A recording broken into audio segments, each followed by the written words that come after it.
जय हिंद एवरीवन। और मैं आज आपको ऑपरेशन सिंदूर की ब्रीफिंग देना चाहती हूँ। ऑलरेडी इसकी जो ब्रीफिंग है वो MEA मतलब मिनिस्ट्री ऑफ एक्सटर्नल अफेयर्स ने आउट कर दी है। कर्नल कुरैशी और विंग कमांडर व्योमिका ने काफ़ी अच्छी इसकी ब्रीफिंग दी। आप जाके पक्का यूट्यूब पे या कहीं पर फुल वीडियो देख सकते हैं, लेकिन मैं अपने तरीके से उसको थोड़ा आसान शब्दों में बताने की कोशिश करूंगी ताकि एक आम जनता, आम नागरिक उसको अच्छी तरह से समझ पाए।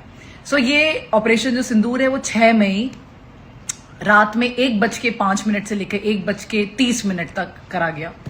ये जो ऑपरेशन था वो पहलगाम में जो 22 अप्रैल 2025 को जो अटैक हुआ, जिसमें टोटल 26 लोगों की हत्या की गई, जिसमें से 25 लोग हमारे भारतीय थे और एक नेपाल से थे। उनको बहुत ही बेदर्दी से और कायरता से मारा गया। उनकी फैमिली के सामने उनके सर पे हेडशॉट्स लिए गए। इस पहलगाम अटैक की जिम्मेदारी ली TRF ने। TRF का मतलब है द रेजिस्टेंस फ्रंट। ये एक मिलिटेंट ऑर्गेनाइजेशन है और लश्कर तैयबा LET बोलते हैं उसको, उसका ये छोटा बच्चा है।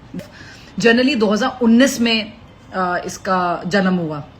गवर्नमेंट ने काफी पोर्टल्स में बताया भी था, 2023 और 24 में भी इस चीज को रखा गया कि ऐसा कुछ हो रहा है, लेकिन पाकिस्तान ने उस पर कुछ एक्शन नहीं लिया। चलिए बात करते हैं LET की। LET क्या है? लश्कर तैयबा क्या है? पहले हम बोलते हैं लश्कर तैयबा जो वर्ड है इसका मतलब क्या है? इसका मतलब होता है आर्मी ऑफ द प्योर, और इसकी शुरुआत हुई सन 1980 में।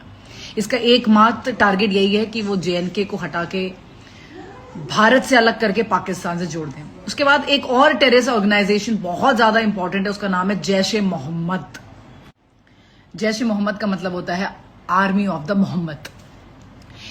ये 2000 के आसपास इसका निर्माण हुआ और इनका भी वही टारगेट था कि कश्मीर को पूरा पाकिस्तान से मिला। तीनों ऑर्गेनाइजेशन पूरी दुनिया में मैक्सिमम बड़े बड़े कंट्रीज में बैन है और इनको टेररिस्ट ऑर्गेनाइजेशन करार किया गया है बाय यूनाइटेड नेशंस।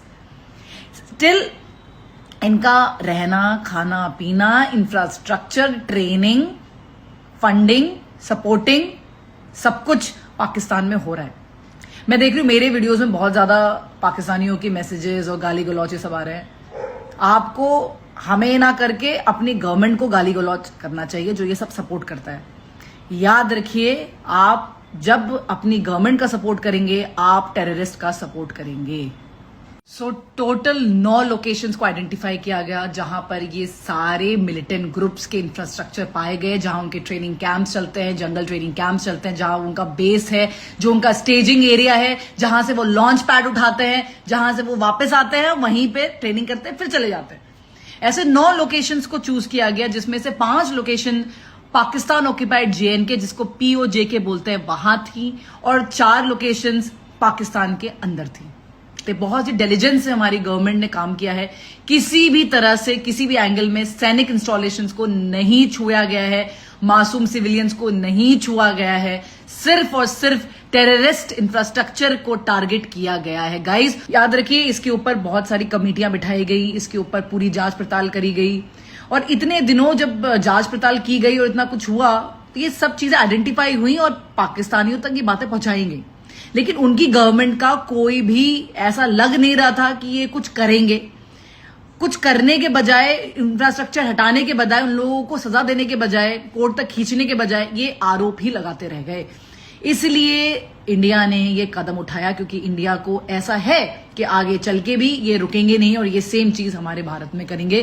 तो चीजों को खत्म करने के लिए ये चीज उठाया। तो मैं चाहती हूँ कि जितने भी हमारे इंडियंस हैं प्लीज सपोर्ट दिस कॉज। तो हम बात करते हैं लाइन ऑफ कंट्रोल की, तो हम बात करते हैं इंडिया की बाउंड्री और पाकिस्तान ऑक्यूपाइड JNK की बाउंड्री। उस बाउंड्री का नाम LOC रखा गया, line of control, Shimla agreement 1972 के बाद। इंटरनेशनल बाउंड्री एक बाउंड्री है इंडिया और पाकिस्तान। सो मिनिस्ट्री ऑफ एक्सटर्नल अफेयर्स ने एक ब्रीफिंग आज दी है जिसमें उन्होंने सारे 9 टारगेट्स के बारे में समझाया है। तो मैं आपको थोड़ा लैंग्वेज में समझाना चाहती हूँ जो आपको थोड़ा सा उसको समझ में आ जाए। पहला टारगेट है सवाई नाला कैंप, मुजफ्फराबाद। ये जगह जो है ये POJK के अंदर आती है, पाकिस्तान ऑक्यूपाइड JNK के अंदर आती है। मैप याद रखिए, अभी हम LOC वाले एरिया में है, ठीक है। और 30 किलोमीटर अंदर है ये LOC से, 30 किलोमीटर पाकिस्तान ऑक्यूपाइड JNK की तरफ है। यहां पर लश्कर तैयबा का ट्रेनिंग सेंटर है। 2024 में सोनमर्ग और गुलमर्ग में जो अटैक्स हुए थे, या 2025 में जो पहलगाम में अटैक्स हुए थे, उनकी ट्रेनिंग इसी कैंप में हुई है। दूसरे कैंप की तरफ चलते हैं, सैयदीना बिलाल कैंप मुजफ्फराबाद अगेन। ये स्टेजिंग वो एरिया होता है जैश ए मोहम्मद का। यहाँ पर दुनिया भर की जंगल ट्रेनिंग, ये ट्रेनिंग इतने टाइम तक जंगल में सर्वाइव कर लेते हैं उस खाने वाने के साथ, ये सब ये लोग यहाँ देते हैं। थर्ड पे आते हैं कोतली में। अगेन ये जो जगह है पीओजेके में है, लोकेशन 30 किलोमीटर 30 किलोमीटर अंदर की तरफ है। और यहाँ पर भी लश्कर ताइबा का कैंप था, ये गुलपुल कैंप कहलाता है। 2024 और 2023 में जो तीर्थ यात्रियों पर जो अटैक किए गए वो यहीं से किए गए। आता है अब्बास कैंप की तरफ, ये अगेन पीओजेके में ही है, as you now you know. And इसका लोकेशन है 13 किलोमीटर एलओसी से अंदर। एलईटी के जितने भी लश्कर ताइबा के जो फिदायीन कहते हैं ना, फिदायीन का मतलब समझते हैं, ये ऐसे लोग हैं जो सुसाइड करने जा रहे होते हैं। सुसाइड बॉम्ब सुने आपने, जो लोग सुसाइड हो जाते हैं या ये जायज ले रहे हैं क्योंकि उनको मरना ही मरना है, तो फिदायीन बोलते हैं। यहाँ फिदायीनों की तैयारियां होती हैं गाइज इस कैंप के अंदर, ठीक है। नेक्स्ट जो है लास्ट पीओजीके के अंदर वो है भिम्मर, ये 5वां कैंप है मेरा भिम्मर में। ये एलओसी से 9 किलोमीटर की दूरी पे है। यहाँ पर हथियार की हैंडलिंग, जंगल सर्वाइवल ट्रेनिंग दी जाती है। इतना तो पीओजीके में जो 5 टारगेट करे वो। अब हम 4 टारगेट्स की बात करेंगे जो पाकिस्तान के बाउंड्री के अंदर आती है, जो आईबी के अंदर आती है। सबसे पहले हम बात करेंगे सर्जल कैंप की, जो सियालकोट में है। सियालकोट जो है वो इंटरनेशनल बाउंड्री आईबी के 6 किलोमीटर अंदर है। 2025 में जेएनके पुलिस पे जो अटैक हुआ था वो इसी कैंप के द्वारा हुआ था, मतलब लोग यहाँ पर ट्रेन होते थे। अब हम बात करेंगे महमूना जोया कैंप, जो कि दोबारा सियालकोट में है और इंटरनेशनल बाउंड्री आईबी से 8 से 12 किलोमीटर अंदर की तरफ है। कैंप के द्वारा पठानकोट पे जब हमला हुआ था, इस कैंप के द्वारा होता। जम्मू में जितने भी आतंक फैलाने का जो कोशिश की जाती है उसी कैंप से जनरली की जाती है। अब जो 8वां कैंप है वो है मरकज ताइबा मुर्दिगे।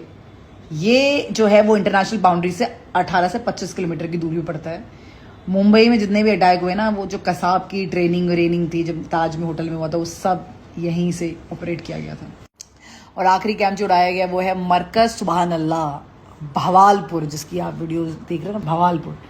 इसमें जनरली ट्रेनिंग, इंडोक्ट्रिनेशन, असाइनमेंट, यहाँ जाना है वहाँ जाना है, मतलब इन्हें अपने ही ऑफिस बना रखे हैं पूरे वहाँ पर, ये सब है। इनमें से कोई भी कैंप सैनिकों का ठिकाना नहीं है, ये सारे मिलिटेंट के टारगेट्स, इंफ्रास्ट्रक्चर्स हैं। जिसको जो बोलना है वो आप बोलने दीजिए। याद रखिए, पाकिस्तान के खुद के डिफेंस मिनिस्टर मिस्टर आसिफ का भी आप वो बीबीसी का इंटरव्यू कभी ना भूलें, जो उन्होंने रिसेंटली अभी कुछ ही 2-3 हफ्ते पहले ही दिया था। और उन्होंने बोला था कि जो पाकिस्तान है वो डेकेड्स से ये चीज़ें कर रहा है, पाल रहा है, बना रहा है।